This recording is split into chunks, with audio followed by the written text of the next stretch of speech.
कैसन रहल तार पहिल का दिन? अच्छा रहल ना? अब इतना मेहनत कइले बाड़ू, अच्छा त होई ना। लेकिन सबसे अच्छा बात त ई कि यहाँ सुमेंद्र आस-पास नइखे दिखाई देलस। ओकरा त पता भी नइखे कि तू एजिगा बाड़ू। जगह जे चेंज करके आइल रहनी हमनी, बा ना?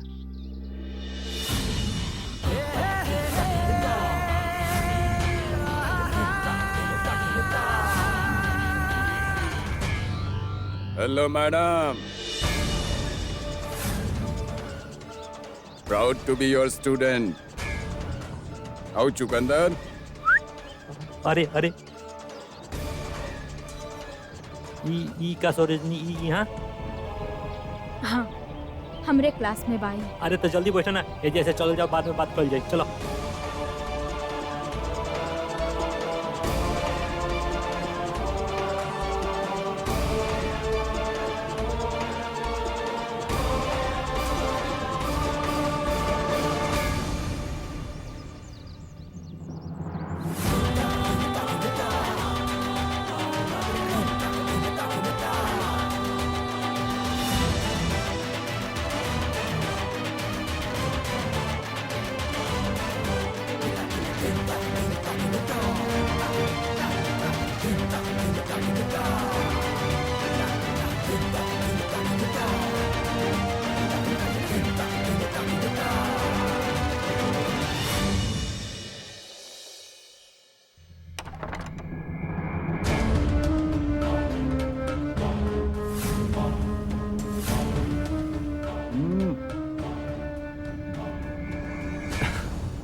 खुश रहा जुग जुग जिया। अरे हम तो जियते रहब, लेकिन ये आप का कर रहल बनी? इतना दूर प्रतापगढ़ से गन्ना ले आइला अपना चूसे खातिर? हाँ बेटा, हम तो चूसिए रहल बानी गन्ना। तू का चूस रहल बड़ा? हाँ, हम का चूस रहल बनी? हमार खून। अरे तू इतना दूर प्रतापगढ़ से आइल बड़ा पढ़ाई करे और एजा नरक मचा रहल बड़ा। हाँ, का बाई सब? हाँ, साला देवी देवता के फोटो के जगह ही नंगा पुंगा मेहरारवन के फोटो लगेले बड़ा।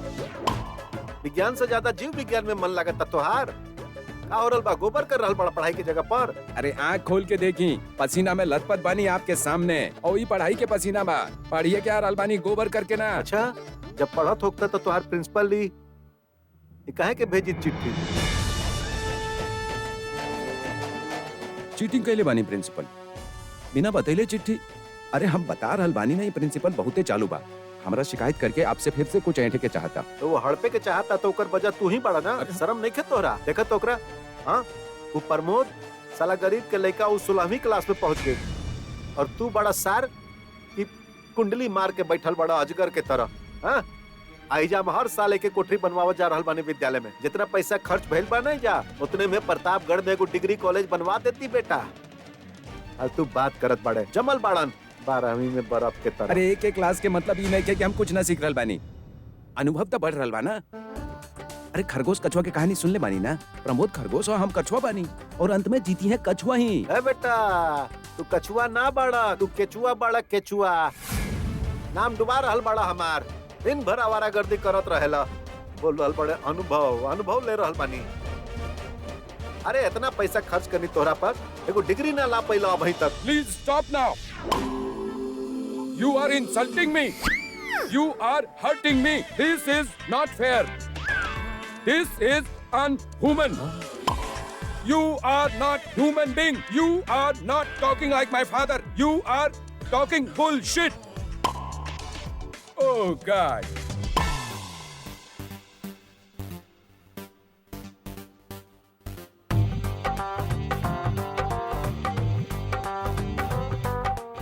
अरे जी हमार लाल, जिया प्रतापगढ़ के सूरज, जिया। वाह, गजब अंग्रेजी बोलने बड़ा, गजब। मन हरिहर कर देला बचवा। अरे वो झूठ बोलत रहे प्रिंसिपल के तोके कुछो ना आवेला। कब से बोल रहल बानी? अरे ऐसा अंग्रेजी बोलत रहा, ऐसा बोलत रहा कि लागत रहे पूरा आसमान निकल जाइबा। का बात बा? ए बेटा, मन गदगद हो गेल, हरिहर हो गेल। इतना अंग्रेजी बहुत बा। पूरा प्रतापगढ़ का ऐसा तैसन कर दे हमनी के। हाँ, ए बाबू एगो और चाहत बा पूरा कर द। एगो सर्टिफिकेट ला द, बैठक में लगा दे घर में, कि आई तो लागी कि पढ़ल लिखल परिवार बा। असुन बेटा है, और कोठरी मत बनवैया एगो से ज्यादा, बहुत पैसा खर्च होखेला। हाँ, लइबा ना सर्टिफिकेट? Done.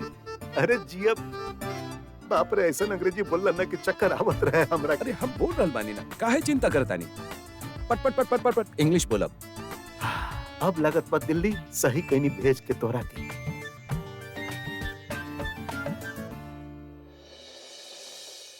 वो इंटर में पढ़ेला और कॉलेज के लड़किन के छेड़ेला। हे भगवान, कैसन जमाना आ गइल। अरे वो तोहार क्लास में ऐसन हरकत करी तो कैसे बच्चन के पढ़ाई बुहा? यह तो टेंशन बा बुआ। ई ट्रेनिंग के बहुत इम्पोर्टेंस बा। यही के बेसिस पे मार्किंग होगी और ओकरे बेसिस पर मेरिट बनी। यहाँ वो डिस्टर्ब करी तो अच्छा मार्क्स कैसे आई? सारा करियर बर्बाद करके रख दी वो लड़का, और ये सब इनकरे वजह से होता।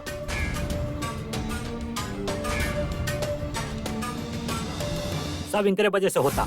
का हर समय हमरा वजह से लगा के रख ले बाड़ा तू? हम ओकरा के कहले रहनी कि आवा हमार क्लास में और डिस्टर्ब करा हमरा के। तो जब देखा तब ता? एक बार इंडिया गेट पर कैंडल मार्च कैला से तारा लगा था कि तू जहाँ जेबू ओजिया क्रांति हो जाई। सरोजनी, तू भूल रहल बाड़ू कि दिल्ली है। अगर सर झुका के अपना काम से काम रखतू ना तो वो मुसीबत हमनी के गले ना पड़ी। हाँ, हमरा के सर झुका के रहे के चाहत रहे, हार मान लेवे के चाहत रहे ताकि तू खुश रह सका। कहे कि हम भी तो एगो लड़की बनी ना, और लेकिन हमेशा डर के दुबक के सिर झुका के रहेली, चाहे फिर उनका साथ केहू कुछ भी करे। लेकिन एक बात याद रखिए, हम वो लड़की नहीं थी, और ना तो हमरा के ऊ में से एक बनावे के कोशिश भी करी है। गलत चीज देख के हम कबो चुप ना बैठ सके नहीं, और चाहे गलत करे वाला कितना भी ताकतवर काहे ना होके, हमरा कोनो फर्क ना पड़ेला। हम एकर विरोध करब। हाँ, तो यही से झेल रहल बाड़ू ये विरोध के नतीजा। हम झेल रहल बानी ना, तोहके तो नहीं की बुलावत मदद खातिर। और वैसे भी तू हमार का मदद कर सकेला, यही से चुप रहा। तू कुछ भी करबू हम चुप ना रहब। तू होके ना के बोले वाला। हाँ, ए, ई का बोले जा रहल बाड़ू कब से? हाँ, तोके ना पता ही के बा? अगर ना जाने लू ना तो कान खोल के सुन ले। ई तोहार होखे वाला पति बा। हम तोके पाल पोस के बड़ा कैले बानी, और एकरा से शादी करे के फैसला भी हमार है। वो अधिकार है हमार, और उ तोके माने के पड़ी, चाहे हंस के मान चाहे रो के मान। शादी तो तोके यही से करे के पड़ी। मम्मी मम्मी, बाहर आइसक्रीम वाला आइल बा, हमरा आइसक्रीम खाए के बा। कब से नाक बह रहल बा, फिर भी तोके खाए के पड़ल बा। मरबे का? हम का करल बानी, एकरा काहे मारत बानी? ताकि तोके ना मार सके नी। और सुन, ई कोनो इंडिया गेट नहीं के, हमार घर है। यहाँ तो कैंडल मार्च ना चली, यहाँ हमार फैसला चली, ना तो आग लगा दे भी घर के। और मामा तो के बहुत सर पे चढ़ले बाड़े ना, आवेद आज उनके, उनसे तो बात हम करके रहब। मयंक, अब एक ट्रेनिंग कैसे हुई? का करे के हुई? हाँ, मामी जी अब जॉन करे के बा हम करब, मयंक ना। काहे कि मयंक के सिर्फ बोलल आवेला, करे के कुछ ना।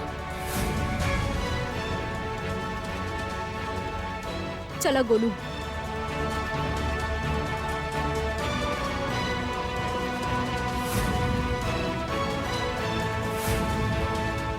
सुननी बुआ जी का बोला तारी? यही से हमार बात माना बुआ, एकर मांग में सिंदूर डलवा दी ताकि एकर फितूर यही जा थम जाओ। अरे धीरे बोल। और आवे देकर मामा के, एक के मनावे से पहले एकर मामा के मनावे के पड़ी। कोनो न कोनो तो चक्कर चलावे के पड़ी, तब ही लड़की ना काबू में आई। वरना अगर कॉलेज के मास्टर नहीं बन गई ना तो ई तोहरा के घास भी ना डाले वाली, उल्लू बन जाइबे तू।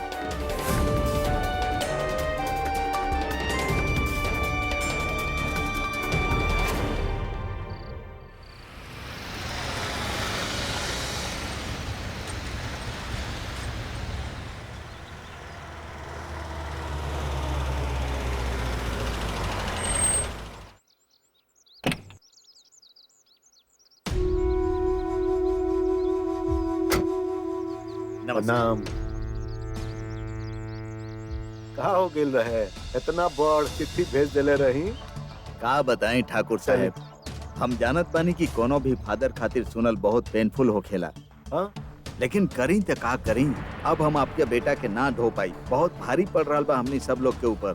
हमनी के स्कूल में 100% अटेंडेंस कंपलसरी बा, लेकिन आपके बेटा वीक में सिर्फ 3 बार आवेला, वो भी पढ़े ना बल्कि बदतमीजी करे खातिर, और आसपास के कॉलेज में लड़की लोग के छेड़ेला।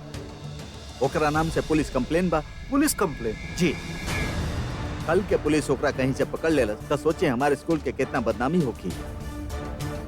बहुत हो गई ठाकुर साहब, आई एम सॉरी टू से, बाकी रहुआ ओकरा ले जाए। ले जाई? मतलब बिना सर्टिफिकेट के ले जाई? फिर तो वह भइल ना कि दूल्हा के घोड़ा पे बिठा देनी और बारात लेके आगे आपके दरवाजा पे, और आप लड़की के बाप बोलता नहीं कि शादी कैंसिल। ये तो धोखा बना जी। और का बोला बोचा जाके गांव में कि हमार सोमेंदर एगो डिग्री ना ले पाए? देखिए ठाकुर साहब, रूल्स रेगुलेशंस अपन जगह बा, हमनी के ओकरा फॉलो करे के पड़ेला। Rule regulation? आपके रूल रेगुलेशन ना हम पिछवाड़ में बांध के घुमावे नहीं। बेहुदा। सुमिंदर के माई के फोन। हाँ बोला। पहुंच गई नी आप?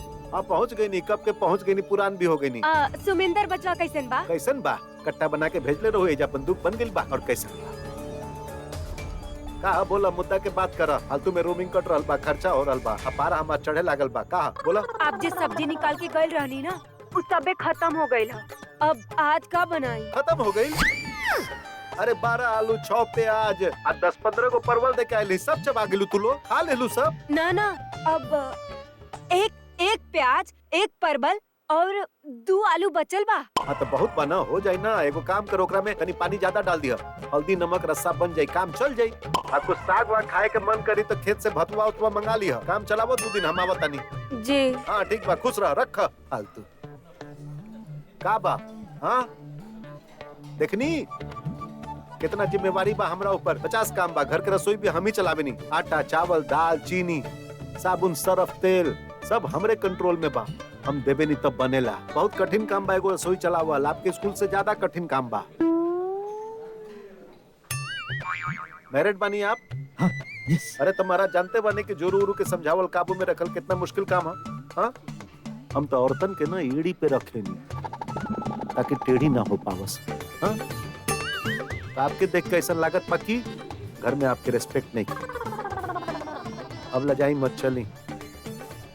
कहाँ बा सोमेंदर?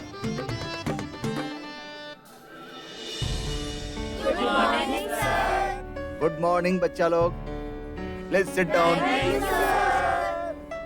ये बारे सुमिंद्र के पिताश्री, इनका हेलो बोला। खुश रह खुश रह खुश रह। देख लेनी रहुआ, आज भी सुमिंदर क्लास में नहीं खे आई। चली आगे चलल जाए। चली। अरे का भाई बाबूजी?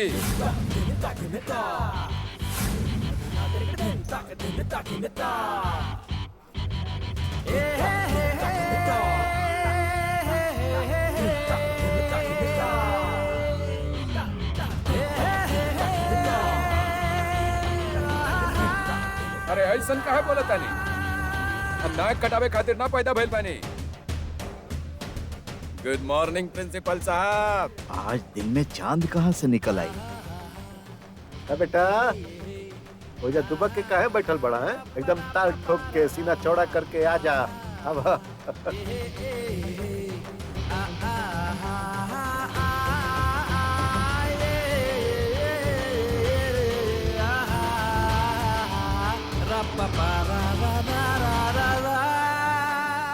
बस अब पूछे सारा बच्चा लोग से कि कितना दिन क्लास में आवेला। पूछे कोर्स के किताब के एक भी अक्षर आवे या ना आवे, लेकिन हाँ आपन आवारा गर्दी के छुपावे खातिर मेडिकल रिपोर्ट एकदम परफेक्ट। और ना जाने कौन कौन बीमारी इनका होत रहेला। का है? अच्छा सुमेंद्र क्लास में कौनो शैतानी ना करेला?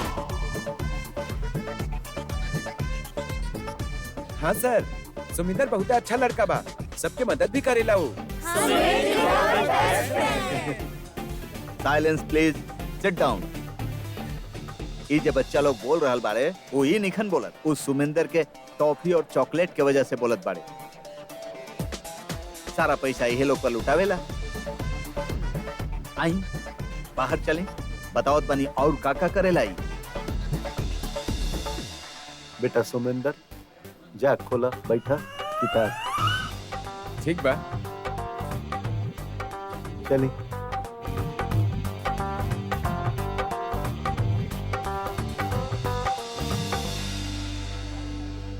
लागत प्रिंसिपल साहब के घंटी कौनो दिन बजावे के पड़े। बिना बतौले बाप के चिट्ठी भेजे ने और अब गुस्सा के झाड़ पे चढ़ावत है। चढ़ावा बेटा चढ़ावा, लेकिन अगर कुछ गड़बड़ भइल ना, तू भी बचबा ना बेटा, चाहे प्रिंसिपल ही काहे ना बाड़ा। ई बारी हमार नई ट्रेनिंग टीचर ये आपके सपुत्र के बारे में बता दी है कि आपके बेटा का बारे और कैसा।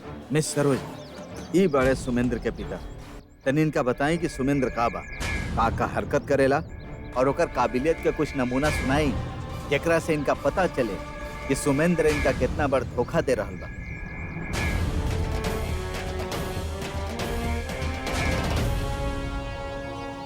ओए, कहाँ रुका उड़न खटोला, मारा बेग गन्ना उड़ के गिर जेबा इंडिया गेट।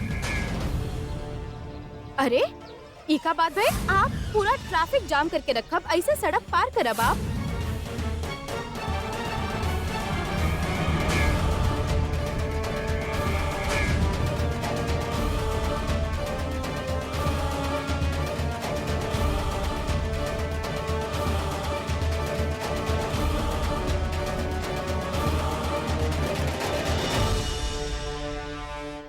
बताई मिस सरोजनी।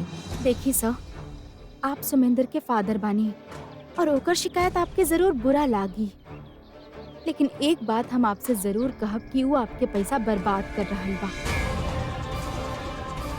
सर, चाहे आप ओकरा पे जितना भी पैसा खर्च कर रहल बानी ना, समझ जाई कि वो सब गड्ढा में जा रहल बा। सर, आप तो सिर्फ रोड जाम करके पार करेनी, लेकिन वो तो आपकी किस्मत जाम करके आपके पार कर दी। बेशरम, बदतमीज, बेहुदा, जाहिल बाप के बेटा, जैसे चिड़ियाघर से उठा के केहू स्कूल भेज दिले होके। ना बात करे के ढंग, ना उठे बैठे के। सर, आप चाहे ओकरा पे कितना भी पैसा खर्च कर लेब ना, लेकिन एक अक्षर ना पढ़ी हो। काहे? काहे कि गधन के शैम्पू लगा देवे से वो कभी घोड़ा ना हो जाए। जुबान पे लगाम लगा, ना तो खींच के जूता के तलवा में चिपका दे। तब से काए कान के पर्दा हिला दिला, सिर्फ पिद्दी भर के छोकरी फालतू। अरे पता रहे हमके कि आपके ये बात के जरूर बुरा लगी। क्षमा चाहता नहीं सर। हाँ, हम आपसे थोड़ा तल्ख बात जरूर कैले बानी, लेकिन यह सच्चाई बा आपके बेटा के सर। Excuse me.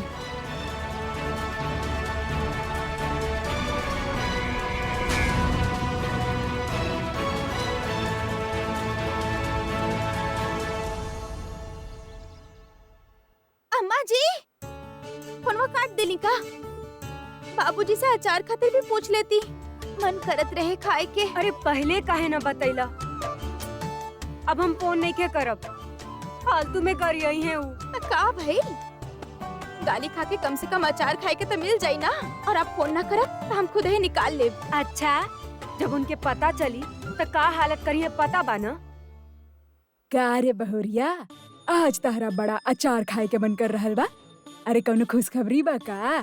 खुशखबरी तब मिली जब मर्द के पास अपन औरत खातिर समय होखी। आपके पोता तो जब देखा अपन बाप के धोती में घुसल रहेले, खुशखबरी कहाँ से आई? भाई ई घर में तो खुशखबरी ऐसे ही आवेला। अब बड़ा बुजुर्ग के लिहाज करे के पड़ेला है। 3 साल से तो लिहाज कर रहल बानी। ऐसे अच्छा रहे कि शादी ना कैले होती और बांध के रखते अपन बेटा के धोती में। अरे एकरा का भइल?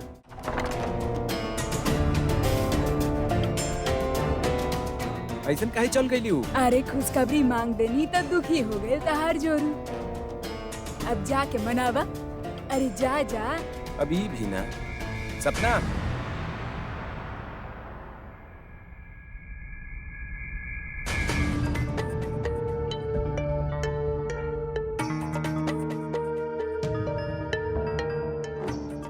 का हो गई सपना रानी? हम तोहरा के आवाज भी देनी, तू हमरा के देखे बिना चले लू। काहे नाराज बाड़ू? अरे कोनो बात भइल का? बतावा त सही। बता देव तक का कर ले बाप। ये घर में केहू के इच्छा से केहू के मतलब नहीं खे। ये खातिर जाए दही। बताई तो मिल जाई का? ऐसन नहीं खे, तू बतावा त सही का भइल? चटक खाए के मन करत रहे तो हम अचार मांग लेनी। तई में दादी जी जबरदस्ती खुशखबरी के बात ले आईली। अरे केहू पहले से खुश होगी तब तक खुशखबरी आई। ये घर में तो जेल के जैसन सजा काट रहल बानी हम और अपन फूटल किस्मत के रो रहल बानी। सुनी, ए जेल में भी ना मौका मौका पे तीखा और मीठा खाए खातिर मिलेला। पर ये घर में तो हालात और भी खराब बा। एकरा से तो अच्छा कि भगवान हमरा के उठाए लेते। ऐसन बात मत कर, ऐसन अशुभ बात मत कर सपना रानी। रो मत, तोहरा के अचार चाहिए ना? ठीक बा, बाबूजी आ जाए ना तो उनका से 2-3 इकट्ठे अचार ले ले, फिर तू पेट भर के खइया। ठीक बा, चुप हो जा। चुप रहा मिट्टी के माधव। तोरा से शादी करके हमार जिंदगी ना जलेबी हो गइल बा। जे गोल गोल होके चल रहल बा और बाबूजी के जुल्म के कड़ाई में। ऐसन भी मत बोला सपना रानी, खुद के जलेबी ना बनावा तू। तोहरा के अचार चाहिए ना? तो ठीक बा, हम आज ही अचार के जुगाड़ कर दे तोहरा खातिर। अब खुश? ना हमरा के ना अब कटहल के कोरमा और मालपुआ खाए के बा। जुगाड़ कर पाई का बात करत आड़ू यार। अब ऐसन सपना भी मत देखा तो हर नाम सपना भी जाता। तू जरा हिम्मत दिखावा त इन सपना भी सच हो जाए। जब तक बाबूजी नहीं खान तब तक तो अपन जिंदगी हमने अपन तरीका से जी ली ही। घर के बाकी लोग तो बूढ़ा बाड़े, लेकिन हमनी काहे अपन जवानी की विधवा बना रहल बानी इनका खातिर। अभी तो हमनी दोनों के उम्र बा। तू कहे का चाहता हूँ? हम बिल्कुल ना समझ बानी। तू कटहल ले आवा, हम आज रात के कटहल के कोरमा और मालपुआ बनाए। और बाकी के सामान कहाँ से आई? तेल, घी, शक्कर, मसाला, चीनी, ये सब कहाँ से लेके आई तू? ऊ हम बाबूजी के भंडार घर के ताला तोड़ के चुरा ले। का? अरे पागल हो गई का? अगर बाबूजी के पता चल गई ना तो तोहरा के गोली मार के जमीन में गाड़ दी है, समझ लू। पता चली तब ना। हम ना जीप साफ करे वाला जिब्बी से ताला खोल लेवे नी, तो हम ताला खोल के सब सामान निकाल के छुपा दे। तो हर कटहल के कोरमा और मालपुआ दोनों जान ले बाबा, हम बता रहे बानी। मरद बड़ा तो कटहल लेके आवा, ना तो बात मत करा हमरा से।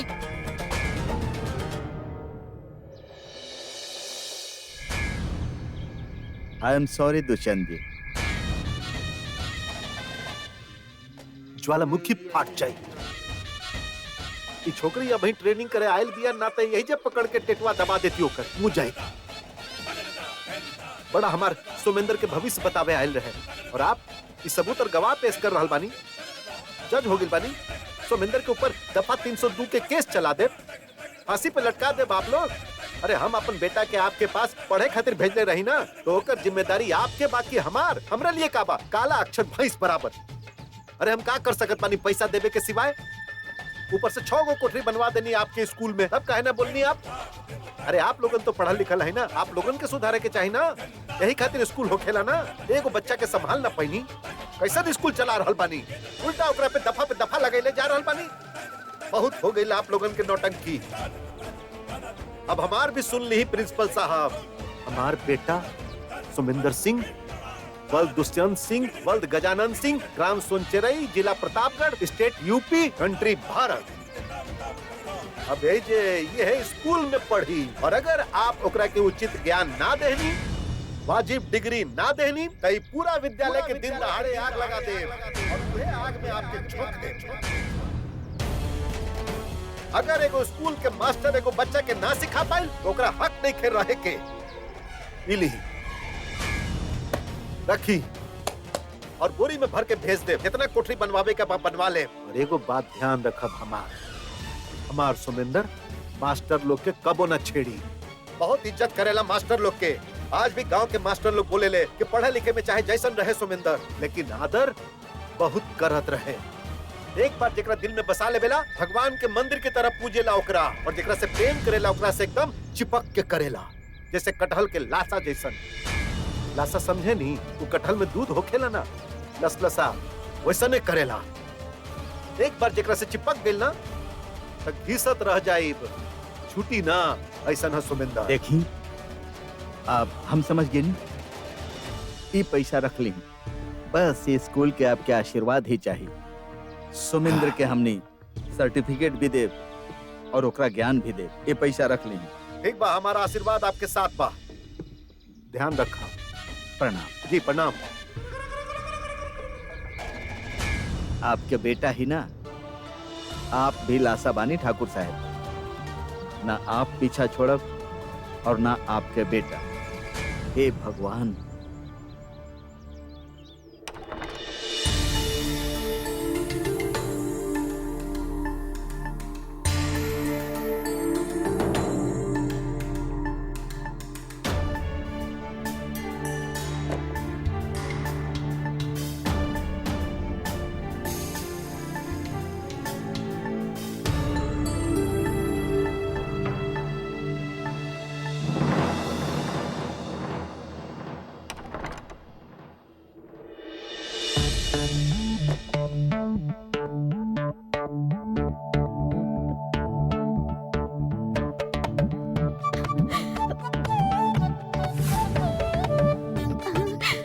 हीला बहुत मुश्किल से जुगाड़ कहीं नहीं तोहरा खाती।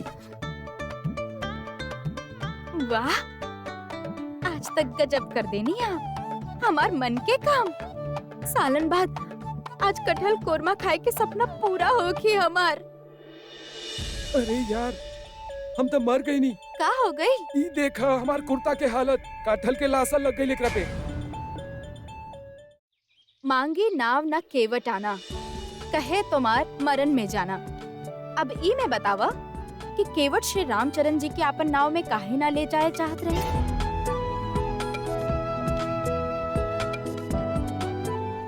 बतावा। मैडम, हम बताएगा। बतावा। मैडम, दरअसल ओकरा पता रहे कि ये लोग घर से निकाल देल गए। जेब में पैसा ऐसा होखी ना, तब फोकट में 3-3 सवारी काहे बैठाई हूँ। ई लिखवा परीक्षा में, अगर ई लिखला ना तो अगला 10 साल भी इहे क्लास में पढ़त रहबा। बैठ जा, हम बतावत बानी।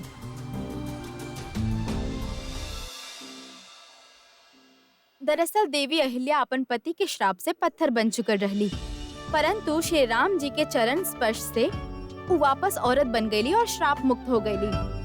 निषाद राज केवट भी ये कथा जानत रहले, यही से उनका लागल कि अगर श्री राम जी के चरण उनकर नाव में पड़े और उनकर स्पर्श से उनकर नाव भी औरत बन गई तो वो का करी है। समझ गईला सब कि केहू के मन में कोनो और भी सवाल बा? हमरा मन में एक और सवाल बा, पूछी का? पूछ।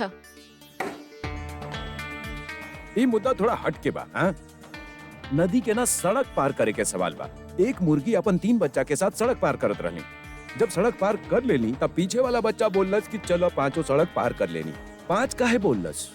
वेरी डिफिकल्ट क्वेश्चन मैडम, एकर जवाब दिया। ए हिंदी के सवाल बा? अब मुर्गी कोनो इंग्लिश मीडियम में तो पढ़ ली ना रहे, हिंदी के ही सवाल होगी ना। जवाब दी। हम तो हारेसन फालतू के सवाल के जवाब ना देवे वाला बनी। ठीक बा, हम ही बता देता ने। बच्चा छोट रहे, ओकरा गिनती ना आवत रहे, 4 के जगह 5 बोल देलस, लेकिन कोशिश तो कैलस ना, 4 के जगह 5 बोल देलस। हाँ?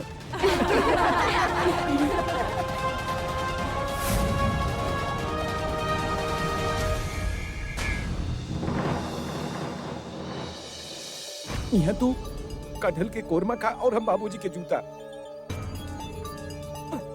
अरे उतर जा यार। अरे तब एक ही तक कायदा के कुर्ता रहे, वो बर्बाद हो गई। साल में 2 को तो कपड़ा मिली, वो भी अच्छा से ना पहनब तब पूरा साल नंगा रह के पड़ी। एकरा से बड़ दिक्कत के बाद ई के बाबूजी के पता चले के खतरा बढ़ गई बा। एकरा से फौरन भाग जाई, हमरा से पूछी कि का लग गई, दाम का कहब कटहल के लाशा लग गई, और वो कहीं की कटहल कहाँ से आयल था। ई बात के सीरा पकड़ के बाबूजी हमार गर्दन तक पहुंच जाई, हम बतानी। अरे तो टेंशन काहे ले रहल बाड़ा? जब आप हमरा खातिर इतना कैले बानी तो हम आपके खातिर एक कुर्ता से कटहल के लाशा ना छोड़ा दे। का बकलोली कर रहल बाड़ू? तू कैसे छुड़ा देबू? इतना आसान बा का छुड़ावल? बाबूजी जब दिल्ली जात रहले त कपड़ा धोए खातिर पाउडर देले रहले पाउसिंग वाला। बाकी हम बाबूजी के कुर्ता खाली पानी में धो देनी और सारा पाउडर बचा लेनी। अब उहे पाउडर गरम पानी में मिला के लगा देब आपके शर्ट पे और आपके कुर्ता से कटहल के सारा लसा आसानी से छूट जाई। अरे वाह, तू तो बहुते गजब बाड़ी यार, एकदम बिल्कुल जादू मंतर करेलू। हाँ सच जानत बानी तो बहुत कुछ हम, बाकी ई घर में आके सब भूल गई हम। आपके बाबूजी हमके कुल्लू के बैल बना दिले बाड़े। अभी आप जाइए यहाँ से और ये बदलाई छोड़ी, कहीं दादी के शक हो गई तब आके ताक झाक शुरू कर दी है। तब अभी आप जाएं, तब तक हम कटहल काट के रख देत बानी और बाकी के सामान बाद में चुराल जाए। ठीक बा? अभी आप जाइए जाइए। जे भी करिया संभाल के करिया, तोहरा प्यार के खातिर बहुत बड़ा खतरा मोल लेनी हम, कहीं हमरा के कुर्बान न करा दिया सपना रानी। आज ही तो लगत पानी हमार मरद, बाकी के दिन तब बाबूजी की पूछ लागत रहनी। अब मरद की तरह रही और डरी मत, कुछ ना होगी, दीवार के भी ना पता होके दे। और हाँ, रात के बाहर से म्याऊं कर लो तो हम दरवाजा खोल दे, अगर ना बनल होगी तो बता देब कि अभी नहीं खे बनल। हाँ, ठीक ठीक बा? बा। चलो चलो चलो। संभाल के रखिया रखे, बंद कर ला।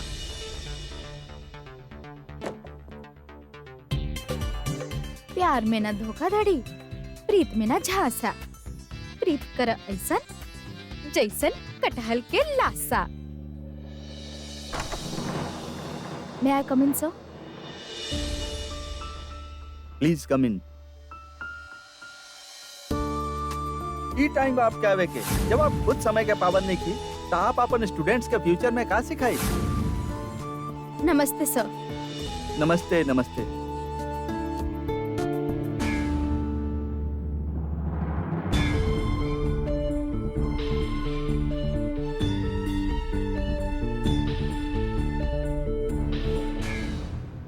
पैंतीस, 36। सुमेंद्र भैया बस ऐसे ज्यादा ना कर पाई। अबे चल, अपना से छोट वाला पे हाथ उठैले बड़ा ना, सजा तो भुगते के पड़ी। आई लगल रहा बा, 500 तक पहुंच जाइबा और साथे साथ एगो ज्ञान भी मिल जाई कि अपना से कमजोर वाला के मारबा त जे तोरा से मजबूत है वो तोरा के मारी। सुमिंद्र भाई चला चला चला। 42। हाँ, सरोजनी मैम प्रिंसिपल के पास गई नहीं, पक्का आपके शिकायत करे गई नहीं, आपके जोक के बैंड बजावे। का बात करता बे, तू चला। एगो काम करा, तू एक उठक बैठक गिना, हम बताने। चला बैठा।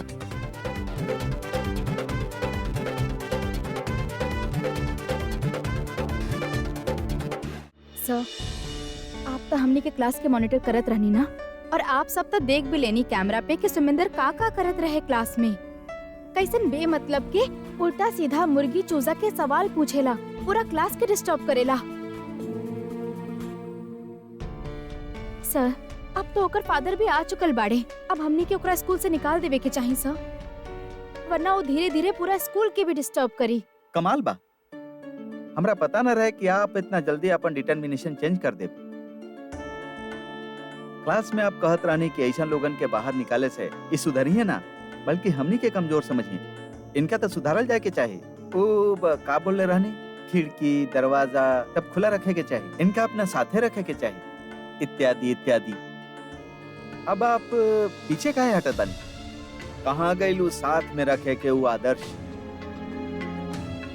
रियलिटी बा, एगो खराब छात्र पूरा संस्थान के पूरा स्कूल के खराब करेला, वो चले ना देवेला। अब आप खुद ही बताएं कि आप एकरा कैसे बदलब। बड़ बात कल बहुत आसान होखेला, लेकिन समस्या के सचमुच हैंडल कईल बहुत कठिन होखेला। मिस सरोजनी, अब दिखाएं अपन सिद्धांत के जलवा। एगो शेर के पालतू बनावल जा सकेला तो एगो इंसान के काहे न पढ़ावल जा सकेला। अब आपके पता चली कि हम वो दिन आपके का कहले रहनी, अब आप वो करके दिखाई जो क्लासरूम में आप कहले रहनी। देखी मिस सरोजनी, टीचर के भी कुछ कर्तव्य होखेला। आप प्लीज सुमेंद्र के सुधारे, ओकरा सही रास्ता पर लावे और पढ़ाई खातिर ओकर मन में ललक पैदा करे के कोशिश करी। और फिर अभी तो आपके शुरुआत बा, कोशिश करके तो देखी। टीचर के मतलब ही ना हो खेला कि किताब पढ़ा देनी, अर्थ बता देनी, बल्कि स्टूडेंट्स के मन में शिक्षा के संस्कार डालल भी टीचर के कर्तव्य हो खेला। ठीक बस हो, हम तैयार बानी। हम पढ़ाई सुमेंद्र के, और अब ओकरा पढ़े के होगी। काहे कि सच बा, जानवर भी सिखावे पे सीख जाले। सुमेंद्र तो फिर भी इंसान बा। हम पढ़ाई बुकरा सो। Thank you. हमरा तोरा से इहो उम्मीद रहे। हमके पूरा विश्वास बा कि वो सुधर जाए। अभी ये आपके असली परीक्षा बा मिस सरोजनी। आपके हर जगह अच्छा मार्क्स मिलल बा और उम्मीद बा कि यहाँ भी आपके अच्छा मार्क्स मिली। Best of luck.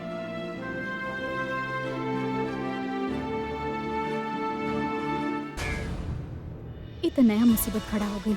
सुमेंद्र के सुधारल मतलब सर के बल चलल, पर ई काम तो हमरा के करे के ही पड़ी, और एकरा हम करके ही रहो। अमरूद खैबू मैडम? गुआवा? हाँ खैबू तो बोनी मंगवाई। हटा हमारा रास्ता से। फिर चल गए प्रिंसिपल के ऑफिस। मजा आयल हमारी शिकायत करे में। का मिलल, लड्डू या पेड़ा? हाँ गजब के अंदाज बा आपके। पहले आप सवाल पूछे नहीं, हम जवाब देवे नहीं तो आप चिढ़ जाली। जब हम सवाल करे नहीं तो आपके पास जवाब ना होला तो भी आप चिढ़ जाली। अरे हम शरीफ स्टूडेंट करी तो का करी? अरे आपके दरबार में तो पूछल भी गलत बा और बताइल भी। तुझे अपना आप के समझेला ना, वो तोहार सबसे बड़ भूल बा। तोहारी हीरोगिरी हमार क्लास में ना चली। ला फिर चिढ़ गईलू। अरे हम तो आज तक अपना आपके स्टूडेंट ही समझ रहल बानी। हीरो समझल तब भूलिए गए नी। अब आप एकरा हमर भूल समझी या समझदारी, अपन अपन समझ के फर्क बा। आज से हम आप ही के सुने वाला बानी, आप ही के देखे वाला बानी, आप ही के बात माने वाला बानी। आपके ब्रिलियंट स्टूडेंट सुमेंद्र सिंह। ठीक बा, तो हमार स्टूडेंट बाड़ा ना। तो अब हम पढ़ाई और तू पढ़ब, और कल से ही पढ़ब सबके जैसन।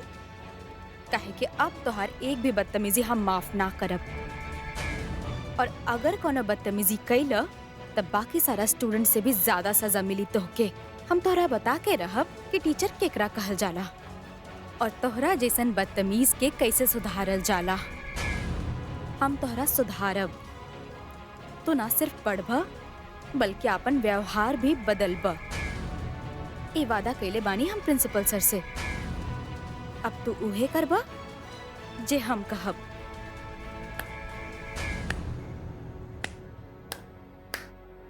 एक बात बताई मैडम, आप टीचर ना दरोगा लग रहल बानी। दरोगा जौन अंदाज से आप बोल रहल बाड़ू ना, सिनेमा के हीरोइन लग रहल बाड़ू।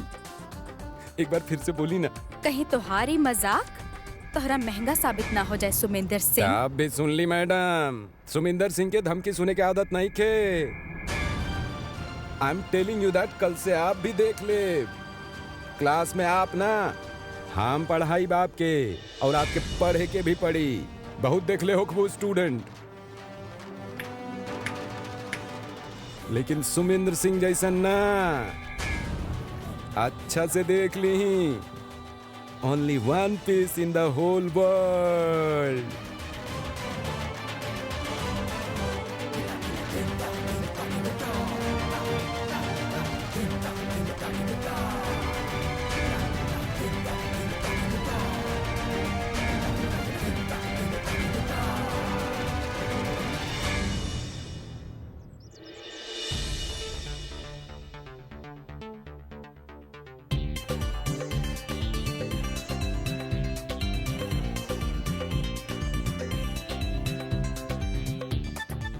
अरे ये तो बहुत चिपक रहल बा। ऐसे तो ये कटी ना। तेल होखे त चिपकित भी ना और आराम से कट भी जाई। पर तेल तेल तेल तबा।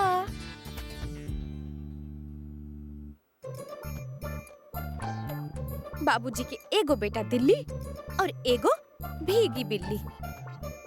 जौन बेटा दिल्ली उ तो फल फूल रहल बा ऐस मौज के साथ, और भीगी बिल्ली कुछ खाए पिए खातिर भी चोरी कर रहल बा। हाय रे नसीब, हमार मरद के कठपुतली बना के रख दिले बाड़े बाबूजी। थोड़ा इनका भी पढ़ा लिखा देल होकते त आज कोनो ये भी छोट मोट नौकरी करत होकते और हमके रोज कटहल खाए के मिले। दुनिया के सारा स्वाद ही भूल गइल बानी हम ई घर में आके।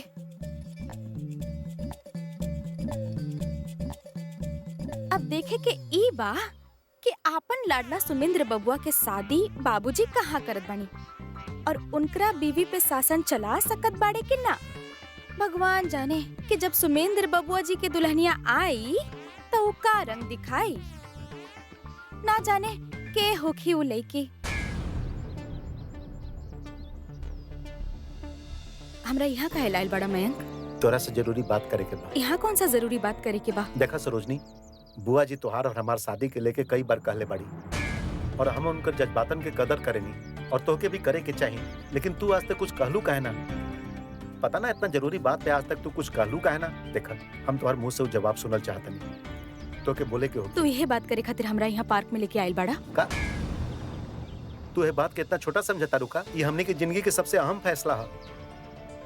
देखा मयंक, हम आज जे कुछ भी बानी मामा मामी की वजह से बानी। वो लोग ही हमार जिंदगी के संभालले और संवारले बाड़े और आगे जाके हमार जिंदगी के हर फैसला भी उहे करी है।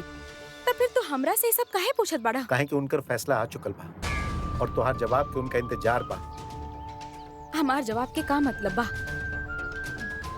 और अगर वो फैसला कैले बाड़े तो ठीक बा, लेकिन हम जॉब से पहले शादी ना करब। अरे हमार जॉब बा ना, प्राइवेट ही सही। हम इतना कमा लेबे नहीं कि हमनी दोनों साथ में रह सकी। तू जॉब के चिंता छोड़ दे सरोजनी, बस हमरा से शादी कर ला। फिर ओकरा बाद तो चाहे जॉब खातिर सर्च करत रहिए। देखा अपने पास टाइम नहीं है, हमके तुम्हारा जवाब अभी के अभी चाहिए। देखा मयंक, हमरा अब और आगे कुछ नहीं के सुने के। हमरा अभी और यही वक्त घर लेके चला, ना तो हम अकेला चल जाए। मामी की वजह से हम तुम्हारा साथ आवत जात रहे नहीं, एकर मतलब ई नहीं कि तू हमरा कहीं भी लेके आईबा और कुछ भी बात करत रहबा हमरा से। अरे कुछो बात के का मतलब होखेला? ये हमने की जिंदगी के फैसला है। तू अभी घर नहीं खुद जा सकत। हमके यही बखत तोहार फैसला चाहिए। हमरा कोनो फैसला नहीं खिलेवे के मयंक। अभी एक मुसीबत गइल नहीं और तू दूसर खड़ा करत बाड़ा। हम घर जात बानी, तो के चले के बाद चला। जो मुसीबत तोहरा पीछे पड़ल बा ओकर जिम्मेदार हम बानी का? सुमेन तोहरा वजह से तोहरा पीछे पड़ल बा और हमके भुगते पड़त बा ओकर गाली सुन के। सरोजनी, बाप रे बाप, 400, 200, 500।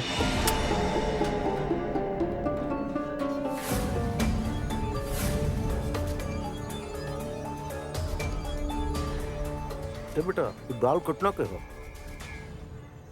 850 रुपया के।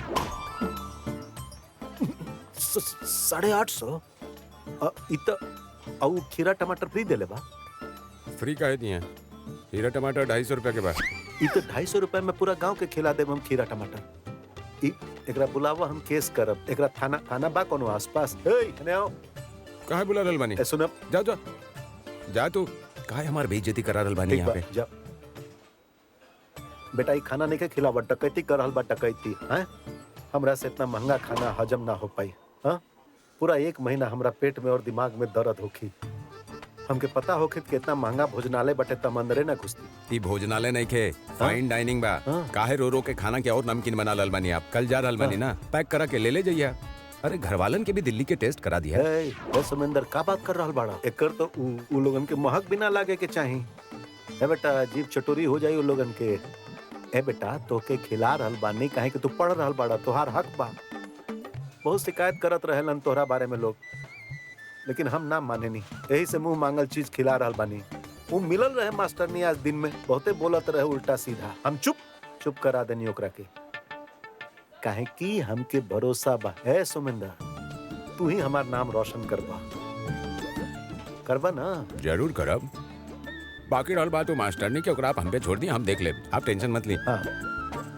कहत रहनी कि वो भास्कर भैया आज तक पनीर देखनी ना, अगर एक नजर मार ली था। ये भास्कर ठास्कर तो हार अम्मा, हमार अम्मा, बाबूजी, बहू, उनका खातिर ना ही भूल जा।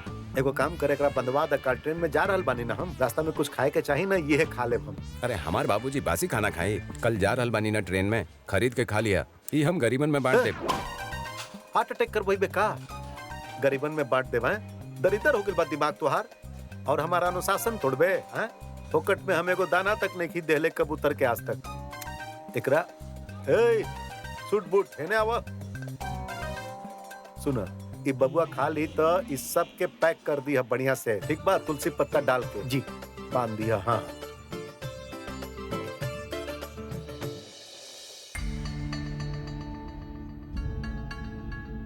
शादी से पहले हम कितना खुश रहनी कि इतना बड़ घर में शादी हो रहल बा पर एकरा से गरीब घर भला और कहाँ होगी जहाँ खाए खातिर भी चोरी करे के पड़ेला। हे भगवान खुलत कहीं नहीं खे बाप रे अगर केहू आ गए तो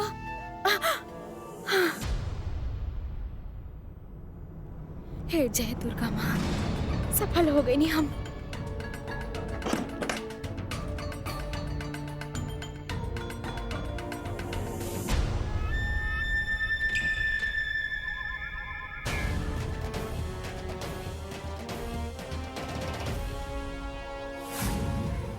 बाप रे बाप सारा जहां हमार मुट्ठी में बा आज तक। जल्दी से सब सामान निकाल ली ना तो हमार दुल्हा के अम्मा के पता चल गई तो आ जाइए फिर से।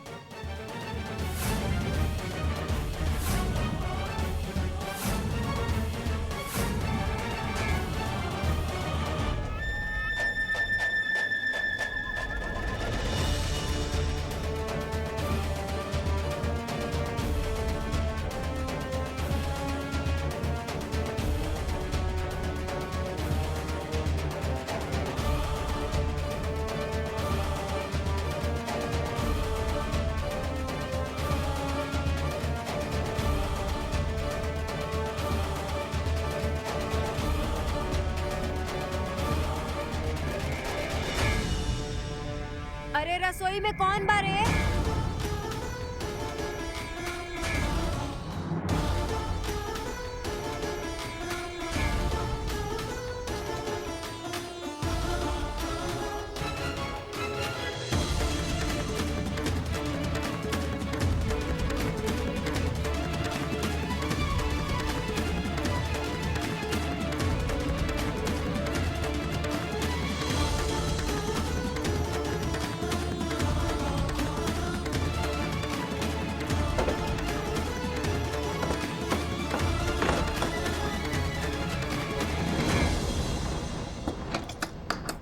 सचमुच कोनो रसोई में बा कि हमरे कान बज रहल बा? ए सपना जरा देखा था रसोई में कहीं बिल्ली विल्ली तो नहीं? ए सपना तू बाड़ू का रसोई में? अरे अभी से रसोई में का कर रहल बाड़ू? अरे अभी से खाना बनवाई है का? अरे कुछ जवाब काहे नहीं के दे रहलू? हे भगवान हमरा बाहर जाए के पड़ी ना तो वो अंदर आ जाइए।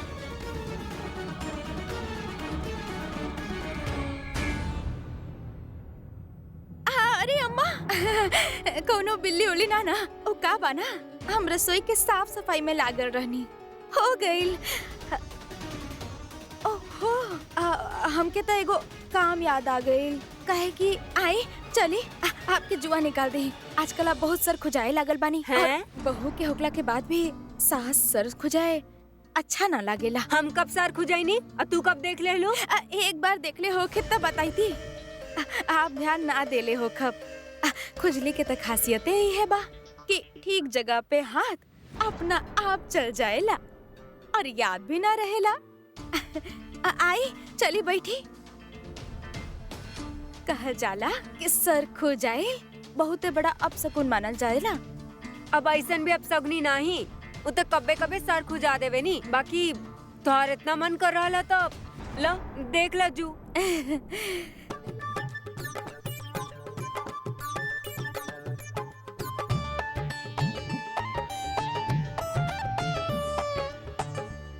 वैसे आज सूरज कन्ने से निकलल हा इतना मेहरबानी तक कबो न कैलू तू।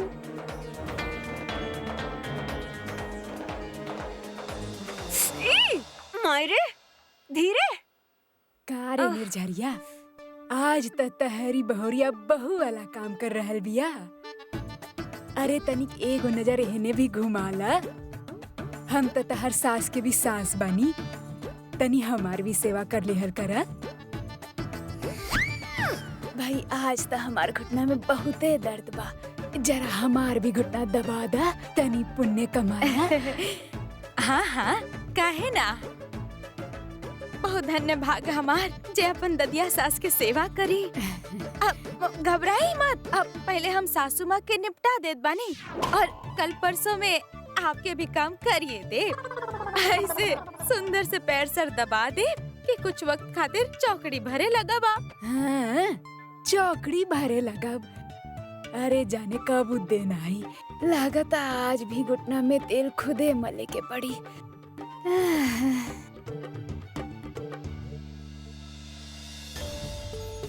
फंस गई बानी तक करे के ही पड़ी। ई कटहल कोरमा जौन ना करा दे। अरे धीरे धीरे धीरे, अरे का हमार खोपड़िया में छेद कर देबू का? इतना जोश काहे आ रहल है? बात का बात।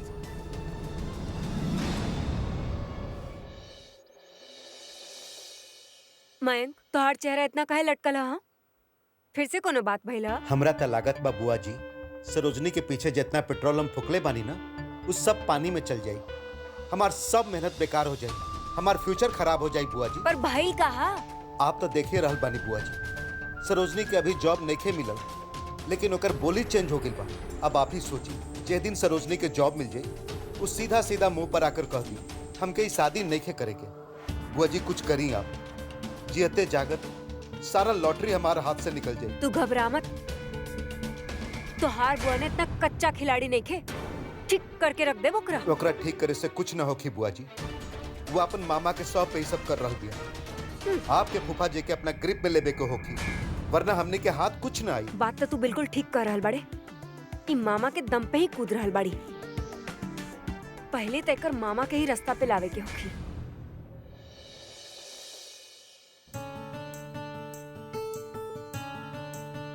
अरे अरे अरे मार डाल बुका, हट दूर हट। जुआ निकाले ताड़ू कि पिछला जन्म के बदला ले ताड़ू, दूर हट। अरे अम्मा का करी, अब इतना बड़ बड़ जुआ बा कि जोर से ना निकालब तो ऐसे ही खून पियत रही है आपके। बिल्कुल हट जा, हैं? हमके जुअन के पीछे अपन जान न देवे के बा। और एगो बात तू बता, हैं? आज काहे हमारे इतना सेवा कर रहल बाड़ू? हमके समझ में ना रहल कि बात का बा। चल हट, अब हमके रसोई में काम करे के बा। अरे अरे माँ रहे दी ना, आज हम अकेले ही खाना बना ले, आप आराम करी ना। जैसे ही तैयार हो जाए हम आपके बुला ले। हे, ताकि तुमके इतना सुनावा कि हमारे पेट के पानी भी ना पचे। हाँ, चल हटा, हम अपन काम खुद कर ले। हट जा। अम्मा जी सुनी था, आज हमको आप पे ना सास बहू वाला प्यार आ रहल बा। आप रहे दी ना, हम कर दे। माँ जी सुनी तो।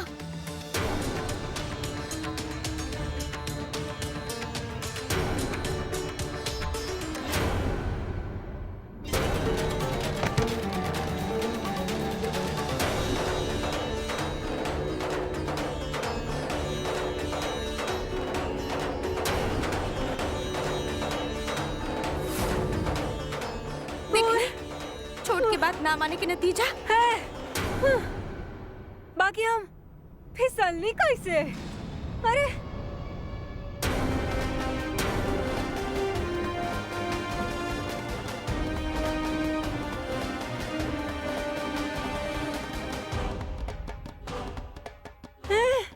ये तो घी के महब्बा।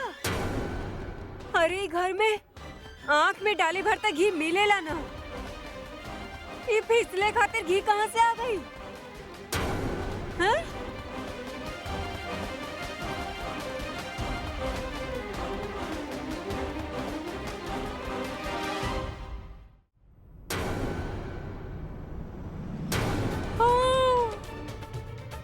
अरे दादा, ये जटा कैसी हो गई? ताला ताला रुको। माँ जी चिल्ला तो ऐसे रहल बानी जैसे ताला ना आपके इज्जत के दिवाला निकल गई होगी। चुप रही। अरे ताला निकल गई ला, डकैती। ताला निकल गई। ये सब हम कैले बानी। काहे? अरे उनके पता चल गई तो जान ले ली है तोहार। कोनो जान ना जाए, बल्कि जिंदगी के स्वाद आ जाए। जब तक बाबूजी यहाँ ना बाढ़े कम से कम तब तक तो अपन जिंदगी अपना तरीका से जी ली ही। कुछ अच्छा बना के खा पियल जाई आज रात के। आज हम कटहल के कोरमा और मालपुआ बनाए के तैयारी कैले बनी। बनाई ना तो आप भी मजा चख ले बोकर। मालपुआ हाँ। ना घबराई मत, हम बानी ना, केहू के पता ना चली। हम ना ताला वैसे के वैसे ही लगा दे, बाबूजी के शक भी ना होगी। यही बहाने आपके कटहल के कोरमा और मालपुआ खाए के मिली। जैसे ही दादाजी सो जाई है ना, हम पकवान बनाए शुरू कर दे। आखिर बाबूजी भी तो वहाँ एक से एक चीज उड़ावत होके, तो हमने यहाँ कोना गम से नून साग खाई, बाकी ना हमने भी खाई, मजा ले लेके खाई। आप बस ये समझ ली कि आज हमार कमरा में मालपुआ और कटहल के कोरमा के पार्टी बा। हाँ। ऐसे तो मालपुआ खैले जमाना बीत गईल। तू अपन सारा सामान निकाल ले लो, तब जल्दी से ताला लगा दा। इना हमसे देखते ना बन रहा।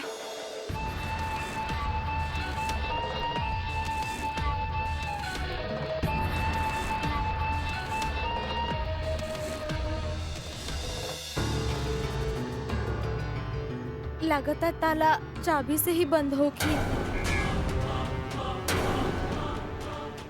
मरवाईबू तू, अगर ताला खुलल रह गईल तो सबके खोपड़िया खोल दिए। अरे अम्मा जी, आप दम रखिए, हम कुछ जुगाड़ करत बानी।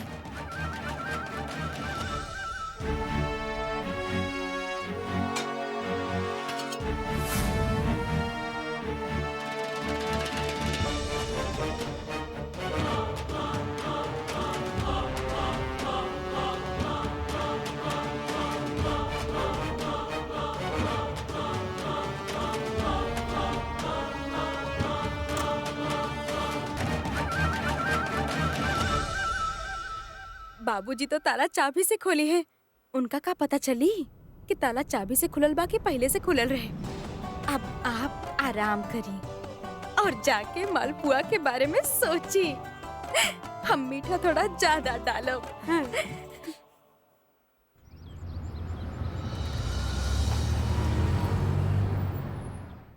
प्रणाम बजरंगी भाई। अरे आप हम नमस्कार करके हमरा के कहे शर्मिंदा करतानी। आप बानी त हम बानी। हाँ, वो तो बात बढ़ले बा, सब ठीक बा, लेकिन एगो शिकायत बा।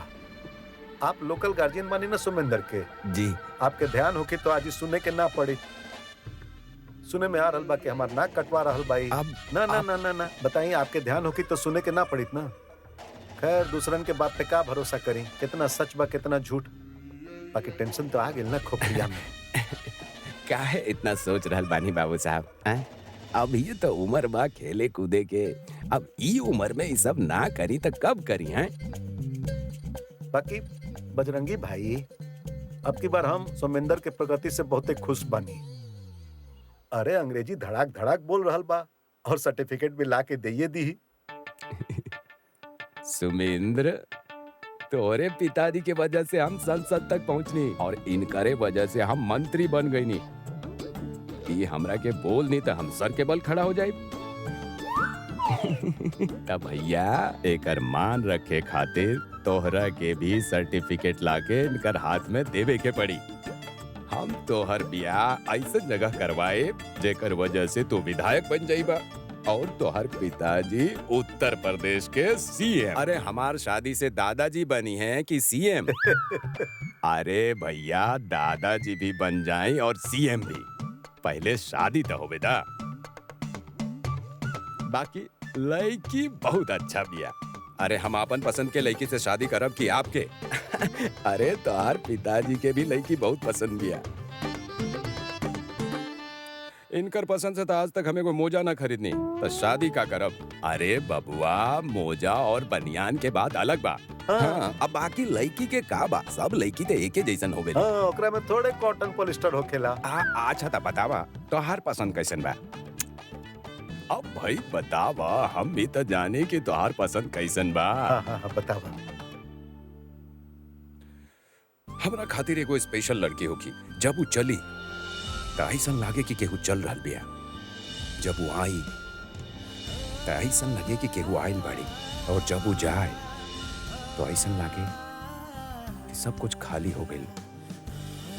बोली तो सबके चुप करा दी, जे केहू से ना डरे, जे सुंदर के साथ साथ बहादुर भी होखी, जे इतना पढ़ल लिखल हो कि केहू के पढ़ा दे। बहुत सुंदर बेटा है ना। आवा बैठा। एगो बात बतावा, तोहरा तो पढ़े में छठी के दूध याद आ जाएला, और सपना देखत बड़ा पढ़ल लिखल मेहरारू के। इस सांप छुछुंदर के संगम हमार समझ में ना आई। अब आपके समझदारी तो हम बढ़ा ना सके नहीं, जितना बड़ बा ओकरे में काम चला ला। अरे आप लोग पूछनी कि हमरा कैसन लड़की पसंद बा तो हम बता देनी, और हम भी तो अब ये सोचनी कि हमरा कैसन लड़की पसंद बा। अब ऐसा लड़की समझ में आ गई जे हमरा के पसंद आई। आप ठीक है कहत रहनी कि लड़का काफी प्रगति कैले बा, लेकिन रिश्ता के राजनीतिक फायदा का होला ई समझल बाकी बा। कोनो बात ना, हम बानी ना, हम समझा देव ना।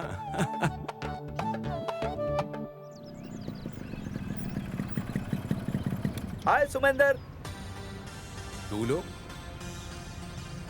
ये हमारे बाबूजी बाड़े हैं। नमस्ते बाबूजी। हाँ हाँ खुश रहा।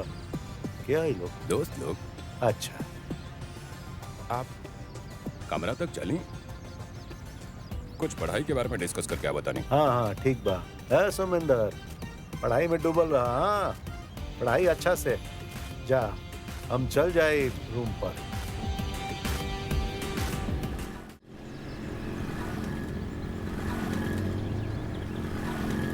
यू टर्न ले भाई, यू टर्न ले।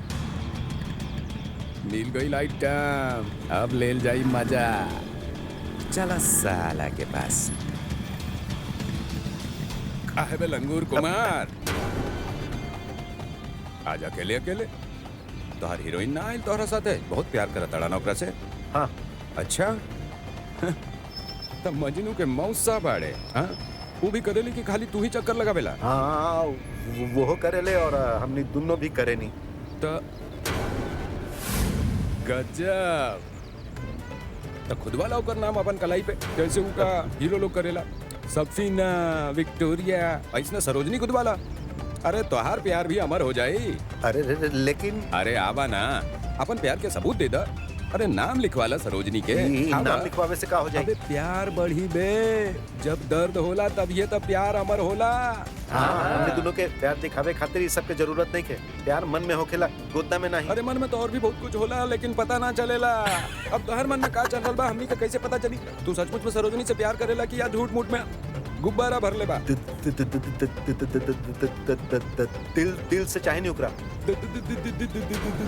दिल से चाहेला उकरा के? अरे तो सबूत दे दा। आवा आवा आवा, चला चला भाई, जल्दी जल्दी बाइक पार करा, जल्दी जल्दी आवा। चल भाई चल, आवा चला।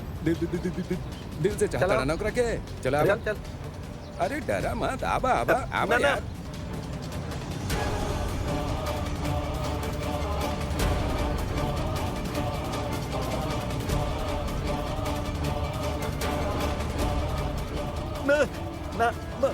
हम ही ना गोदवाई, हमके डॉक्टर के सुई भी बर्दाश्त ना होखेला। अरे प्यार करा ताड़ा था, बर्दाश्त करे के पड़ी।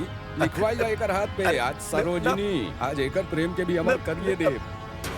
उठा भाई, चला बैठा भाई लंगूर को मार के बना दा। अरे खोलो भाई, जल्दी करा। अबे टैटू गोदवाई बनी तो तोहार जान निकलत बा। अबे कब कोनो लौंडिया के पीछे खंजर खाए के होगी तो कैसे खेबे तू? अरे बहादुर बा बहुत। खंजर का तलवार भी खाली प्यार से करेला। चल चल बनाओ भाई, तुम टैटू बनाओ। अरे ना हमके सुई से डर लागेला। अरे हमके निके गोदवावे के। अरे इसे प्यार में करे के क्या जरूरत बा? अरे छोड़ो हमके, छोड़ो।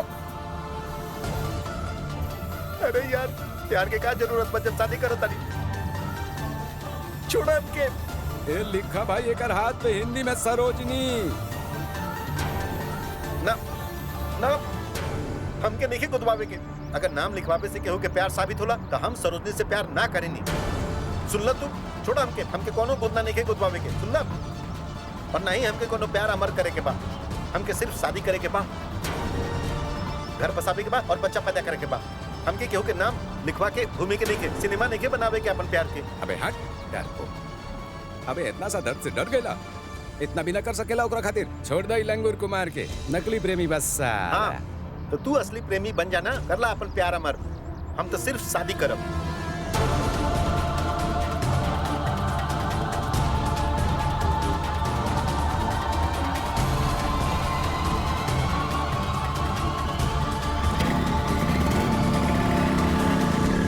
जा बेटा जा, अब देखा बतानी वीडियो के तोहार हीरोइन के कैसन लड़का से प्यार करेली जे तोहार लायक ही नहीं थे।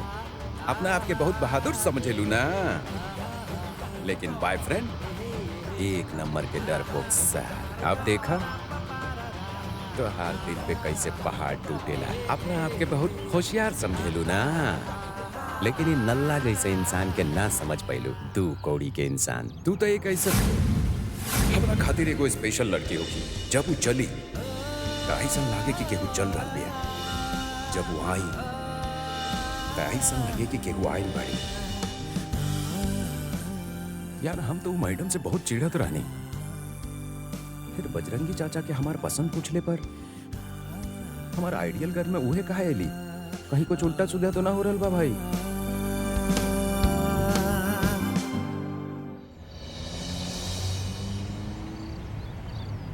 मंदिर में भगवान रहले पर केहू देखलस ना, और फिर मंदिर में भगवान आए रहले फिर और केहू देखलस ना, और फिर। अरे बेटा गोलू, तनी धीरे पढ़ा बेटा, पीछे दीदी पढ़त बाड़ी ना, डिस्टर्ब होके उनका। अरे पापा, अगर हम धीरे धीरे पढ़ब तो हमरा याद कैसे रही? गोलू, रटे से याद ना होखेला, भूल जाइबो। पहले मतलब समझा फिर याद करब। का बोली दीदी? पहले मतलब समझा फिर याद करा। Good boy. चलो गोलू, तुम्हार बहुत पढ़ाई हो गई, पहले दूध रोटी खा ला और हमके फुर्सत करो। हाँ ना, हम दूध रोटी ना खाई, आज तो हम कचौड़ी ही खाई। खा ला चुपचाप, न तो हम चल जाई। पहले हमारे सर में इतना दर्द हो रहा ला, इस सब के नौटंकी साथ रहा काम दिन भर। सर में दर्द हो रहा ला हमारे इतना। खाला जल्दी खाला। ना, आज तो हम कचौड़ी ही खाई। अच्छा गोलू, हम बना देत बानी तोहरा खातिर कचौड़ी, ठीक बा? अरे ना बेटा, तू काहे बनेबू? अपन पढ़ाई के नुकसान करबो, तू चुपचाप बैठ के पढ़ाई करा। मामा जी, पढ़ाई बाद में कर ले, और वैसे भी कचौड़ी बनावे में कितना समय लग जाई, हम बना देत बानी।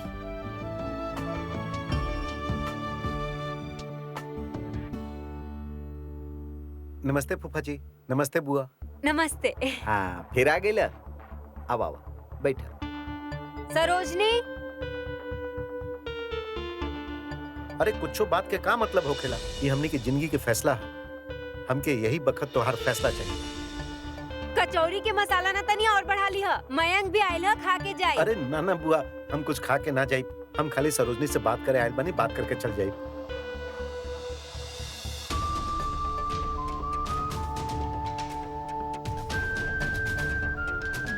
हाय, देखा सरोजनी, आज जे तू पार्क में कहत रहलू ना कि जॉब के बाद तू शादी के बारे में सोच पाइबू, तो ठीक बा। हमहू ये बारे में बहुत सोचनी, हमने के जॉब के बाद ही शादी करे के चाहिए, लेकिन उससे पहले तो के एगो काम करे के पड़ी। कौन काम? तो के अपन हाथ पर हमार नाम के गोदना गोदवावे के पड़ी, टैटू।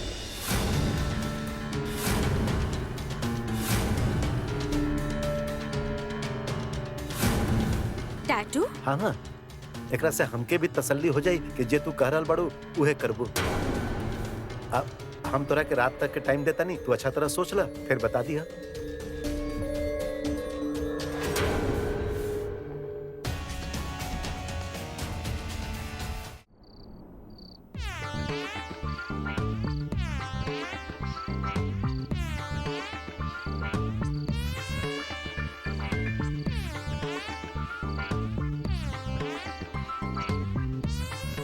अरे ए भोखाइल घोड़ा जैसन का टप टप टप टप पैर पटक रहल बाड़े?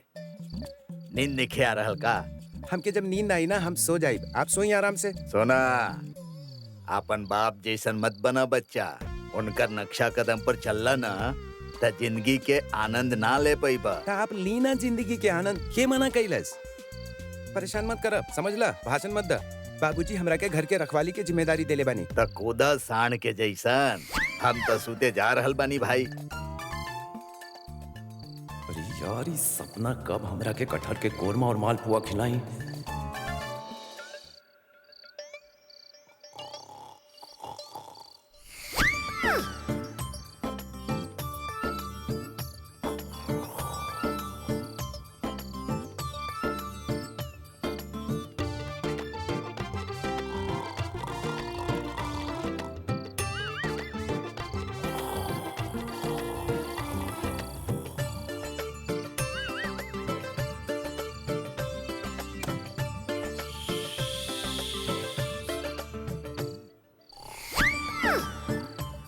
हे प्रमोद, ये तो जंबो जेट हो गई नहीं, साइलेंसर लगावे के पड़ी।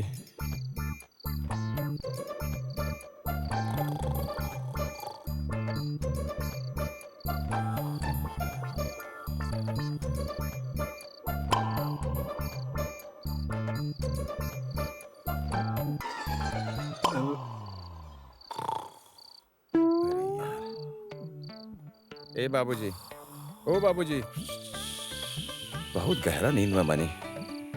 अरे जागी प्रभु, अपन संतान पे थोड़ा रहम खाएं।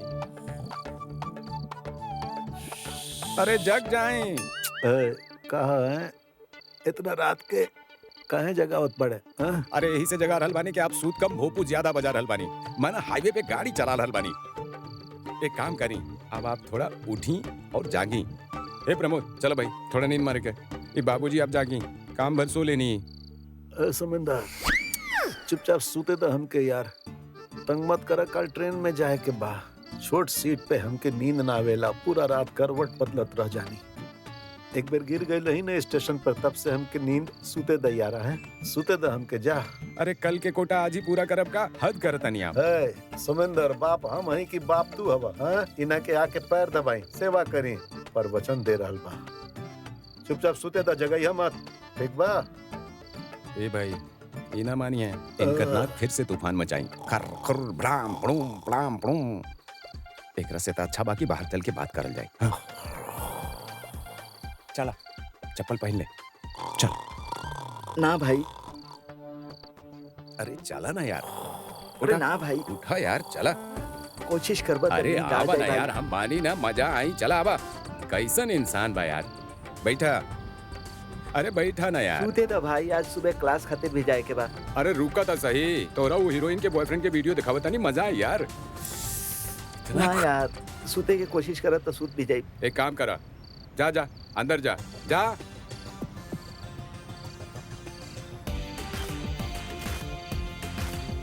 खर्राटा सुना और हमरा रात के मजा लेवे दा।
चाहे तेज तर्रार होगी, मगर कुछ तो बात बा सरोजनी में।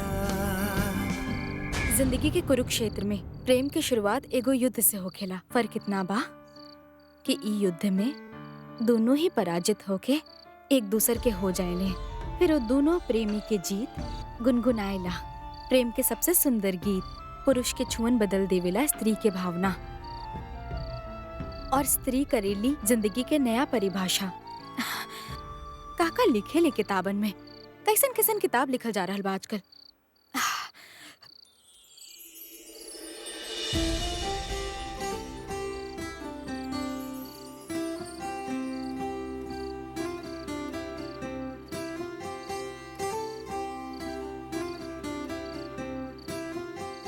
ना जाने प्रेम कैसे होखेला। पढ़ाई तो बहुत केले बानी, पर ई सवाल से अनजान बानी हम।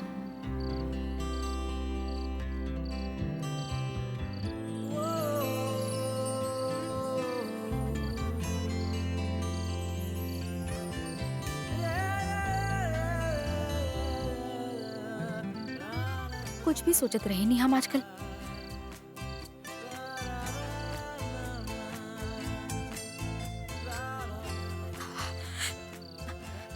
का हो रहल बा हमके आजकल। ये सब रोमांटिक कविता के ही असर बा। हम कल ही प्रेरणा की बकवास बुक वापस कर दे।